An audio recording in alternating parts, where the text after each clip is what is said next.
더불어민주당 당대표 후보 박찬대입니다. 검찰 과거사위법 등 검찰개혁 관련 기자회견을 하도록 하겠습니다.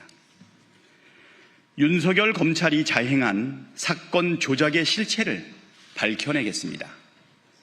피해자 구제를 위한 공소 취소 추진 좌고우면하지 않겠습니다. 존경하는 국민 여러분, 사랑하는 당원 동지 여러분, 윤석열 정권 아래 정치 검찰에 의한 조작 수사와 무리한 기소는 정의와 민주주의를 파괴한 폭력이었습니다. 피해자는 우리 국민과 민주주의 그 자체였습니다. 이재명 대통령 또한 피해자였습니다. 윤석열 정권의 검찰은 이재명 대통령을 향해 400차례가 넘는 압수수색을 벌였습니다.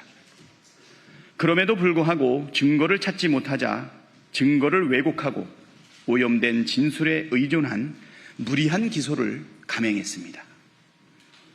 심지어 대선 기간 중 쪼개기 기소로 일주일에 5번씩 법정에 불러내기도 했습니다. 정치적 활동은 물론 일상생활까지 파괴했습니다. 개인 이재명이 아니라 정적 이재명, 나아가 민주주의에 대한 고의적 학대였습니다. 사냥이었습니다. 이러한 검찰을 개혁하라는 요구는 이미 본물입니다. 거스를 수 없는 국민의 명령입니다. 진정한 검찰 개혁은 과거의 잘못을 바로잡는 것부터 시작해야 합니다. 이를 위해 검찰 과거사위법을 제정하겠습니다. 이 법을 통해 구성될 검찰 과거사위원회의 철저한 조사를 통해 부당한 수사와 기소였음이 밝혀지면 담당 검사에 대한 징계, 탄핵, 수사까지 모든 책임을 법과 원칙에 따라 엄정히 물을 것입니다. 검찰의 사건 조작 같은 국가 폭력 범죄에는 공소시효도 배제하겠습니다. 이를 위해 윤석열이 거부권을 행사했던 반인권 국가폭력 공소시효 폐지법을 다시 통과시키겠습니다. 사건 조작, 검찰권 남용이 확인된 사건은 아예 공소를 취소하게 해서 피해자를 확실하게 구제하겠습니다. 확정된 사건은 재심을 받을 수 있게 하겠습니다. 검찰청 해체는 당연합니다. 해체와는 별개로 과거의 잘못도 바로잡도록 하겠습니다. 이미 기정사실이 된 검찰청 해체가 미래를 바로 세우는 개혁이듯이 과거의 폐악을 단죄하고 피해를 구제하는 개혁도 꼭 필요합니다.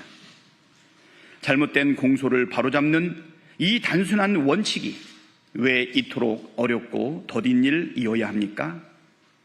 정치검찰 피해자에 대한 국가의 책임, 이제는 말이 아닌 제도로서 입증하겠습니다. 국정조사와 특검도 주저하지 않겠습니다.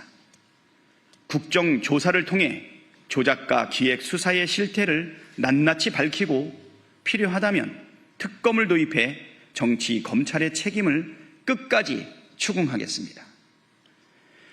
검찰 과거사위원회는 이미 박근혜 정권의 검찰을 단죄할 때 가동된 적이 있고 공소 취소는 법이 허용한 정당한 절차여서 법무부가 결단하고 검찰이 저항하지 않으면 당장도 해낼 수 있습니다. 정성호 법무부 장관도 공소 취소를 포함한 정치 검찰 개혁에 적극 나서 주십시오. 박찬대가 하겠습니다. 못할 게 없는 일입니다. 저는 그 길의 한가운데 서겠습니다. 검찰 개혁의 완성과 정의의 실현, 국민과 함께, 당원과 함께 반드시 해내겠습니다. 감사합니다. 2025년 7월 24일 더불어민주당 당대표 후보 박찬대.